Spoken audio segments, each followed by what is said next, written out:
Hello. I have been obsessed with Rushton dolls for a long time, and I think they're super duper cute, and I've wanted one for a really long time. I love things that are kind of on the verge of like cute and creepy at the same time, or like cute and weird, very kitschy, kind of campy, weird stuff. Love that shit. And Rushton dolls are definitely up there. I am obsessed with them. They were these plush dolls from like the 50s and 60s that had rubber faces. I'm gonna post a bunch of like examples right here. They had rubber faces and I think they're so cute and so weird and so fun. And I have been searching for them for a while to like find one in the wild or even get some off of eBay, but the problem is they are very, very expensive. And I have seen them go for like $500 and I don't got that kind of money to spend on a plush. So I figured today, instead of that, I was going to make my own, because it's the curse of an artist, I think, is seeing things and then going, I think I could make that, and then trying to make it. So that's what I'm doing today now, is doing that. I'm gonna make my own Rushton Inspired doll. Obviously, I can't make a rubber face. I don't know how to make rubber. And I guess technically I could do it in like silicone, like make a mold, and then I don't know how to do it. That's too much. So I decided I'll just make it out of clay, I think is what I'm gonna do. Make the face part out of clay and then sew the rest. I have only really ever made like one, well, no, I made plushies way back, like years and years and years ago. And then when I made my long Furby here, I also learned a bunch of stuff. And then when I made the dress from the patterns, I learned some things, and I've been noticing that the more I sew, the more I learn things. Ain't that just wild how you learn things as you pick up stuff? I hope it'll turn out cute. They ask you how you are, you just have to say that you're fine. Really want one. I want like a big one, big fluffy one. So I think what I'm gonna do is I'm going to go to Joann's, get some fluffy furry fabric, maybe clay. I think maybe I'll get like Sculpting or something, and to make the face. And I found a pattern that I can follow. This pattern is a vintage pattern from the 50s and it makes like a little bunny. And even though I'm not following it exactly, I do like the way that the body is shaped. So I think I'm going to follow that pattern and then make the little outfit that goes with it. I think I want to make like a Pomeranian because, shocker, I love Poms. I have 3 of them. So of course we got to do the Pom rep. And you know, listen, the Pomeranian Club of America was registered in 1901. And then I feel like from 1901 to like the 1920s or 1930s, Poms were actually really popular. But I feel like I rarely find like vintage Pom merchandise. So like figurines and stuff. I have a slow growing collection that I'm slowly adding to, but if you find any vintage Pom stuff, let me know, because I want it. But because of that, the really cute stuff, like the little plushies and stuff, are never Poms. So I want to make a little Pomeranian plush, and that's about it. Let's go into tuck down mode. So first things first is I downloaded my pattern and I printed it out. Easy peasy. I figured this pattern would kind of be big enough, but I wanted it to be like a smidge bigger, so I followed the lines and I copied them and tried to make it just a little wider.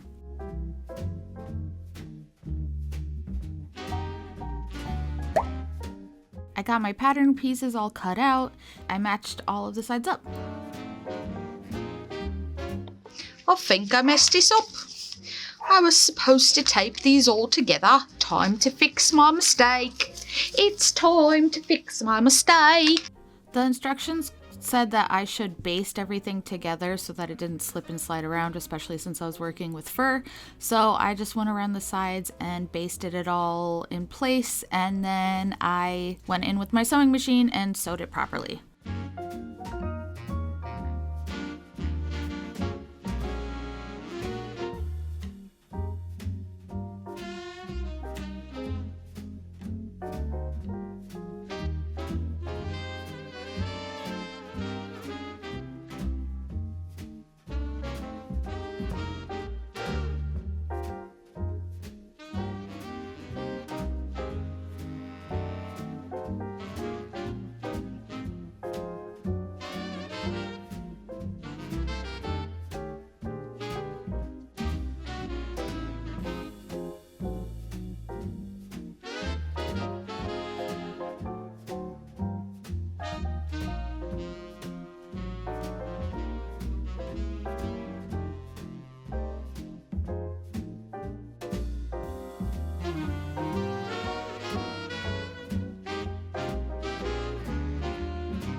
Once I was done sewing all the pieces together, I flipped it right side out and then moved on to sewing the ears.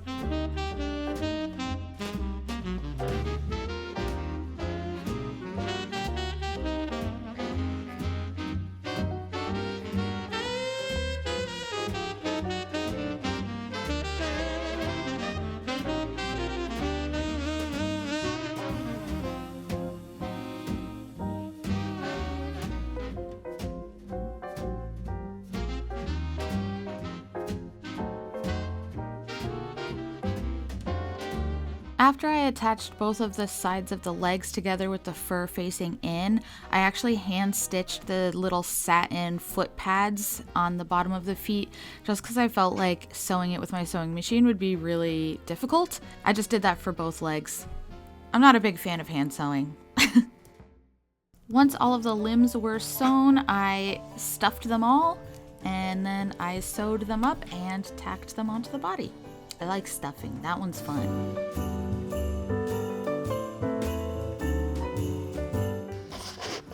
It just looks like a it just looks like a dead fuzzy creature in my lap right now. Just like weird pile of fluff.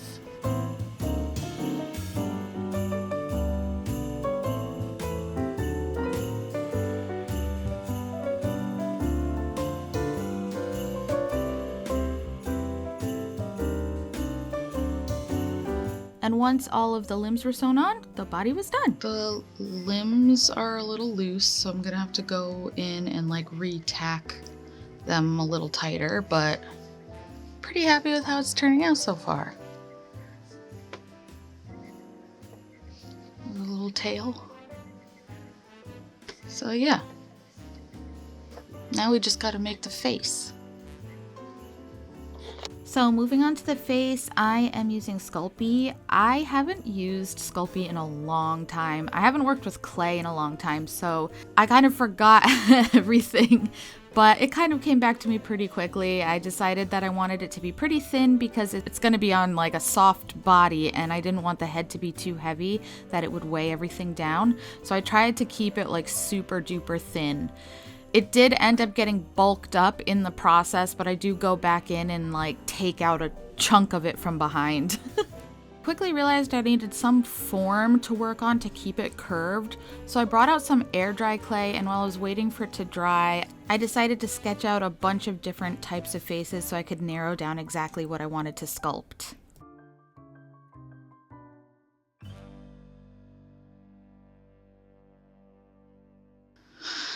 I did a bunch of different little sketches because I was trying to figure out exactly what style I wanted to do for the face. So I'm eliminating this one, I'm eliminating this one, I'm eliminating... I guess then we come down to these four. I do really like this one. I am eliminating this one, I think. Eliminating this one. I think I'm gonna do this. I feel like this gives me good vintage Pomeranian vibes. So this is the type of face that I am going to emulate. I'm using this air dry clay to kind of like make a form to put my clay on top of.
Honestly, sculpting this took me all day. I was trying to figure out how to smooth it, and I was trying to use water, but it just kind of like was repelling the water, and it didn't work out very well. So I don't know if there's like a better way to smooth this out besides sanding it like crazy.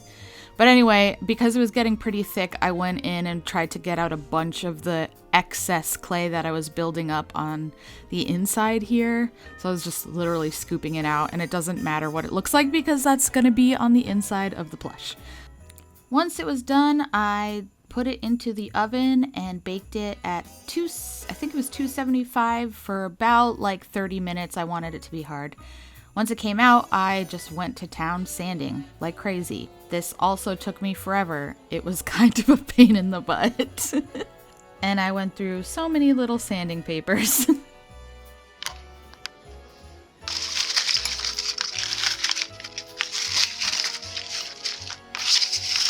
But at least I got it mostly smooth. There's definitely still little marks, but it's mostly smooth. Then I sprayed it with Mr. Super Clear for a base and went in with my pan pastels. This is always my favorite part, adding in the cute red cheeks.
I added some more color and dimension into the face and then went in with acrylics to paint on all of the other features like the eyes, the eyeballs, the nose, and the tongue.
After my first layer was done, I sprayed it with Mr. Super Clear again to seal everything in before I started on the second layer.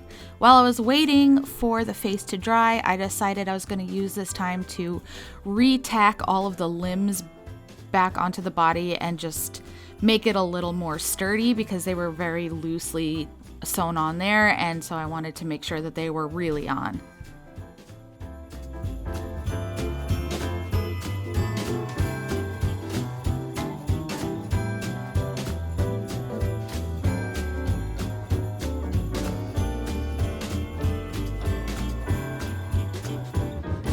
With that second layer of Mr. Super Clear dry, I went in with acrylics to do all of the other parts that I needed to do, like the eyes.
Doing the liner on the eyes is always like really satisfying but also really stressful because you have to have such a steady hand. Same with the lashes. So I decided to go in with a watercolor pencil first and like sketch out where I want the lashes to be, and then I decided to go in with acrylic to like finalize it.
After I was done with all of the little details, I sprayed it with many coats of Mr. Super Clear, but in gloss, because I kind of wanted to emulate that shiny rubber look. So while that was drying, I decided to tackle the little clothes. I'm supposed to join center back and underarm seams matching V's. I don't know what that means. I'm assuming it's these little V's here, and this is the center back. I think I'm supposed to do this here, sew, and then join this up here, sew, join this up here and sew. I think. I'm gonna baste it, but I genuinely don't know if I'm doing it right, because I have no idea if this is what I'm supposed to do. So I'm just gonna baste it and see if this is kind of like how I'm supposed to do it. I like don't know. I am genuinely so confused by this pattern and the instructions that I might end up foregoing making the little outfit because I don't understand.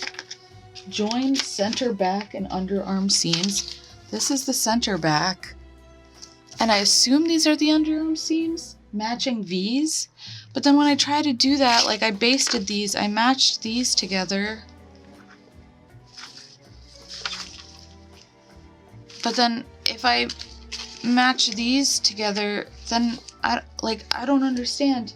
Turn facing to inside and press, baste remaining neck edge to front coat. I think that this is, but, huh? Right here, I guess, maybe? Face collar and seam, unnotched edges, clip in towards seam. I'm so confused. I'm so confused. I think I'm just gonna make a little collar and a bow because I genuinely have no idea how to do this. I stared at that pattern for so long and I was Googling things. I was trying my hardest to figure out how to make that pattern. I don't know. I literally don't know how it works. So I decided I was just gonna sew on the ears and then glue on the face and then make the collar, and then that should be good enough.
Once the bow was sewn on, it was done.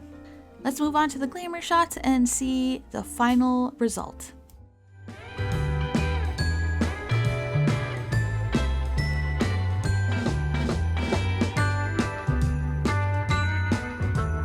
That's about it for this project. I actually really like how it turned out. I mean, it has its own little flaws. It's like the first big plush I've ever made, so the limbs are still kind of a little wobbly and the tail is a little loose, and also the face is not as perfectly smooth, but I think in general it still gives that feel that I'm looking for, and I do think that it turned out cute. It's pretty large, but it's like very cozy, cuddly, despite its solid clay face.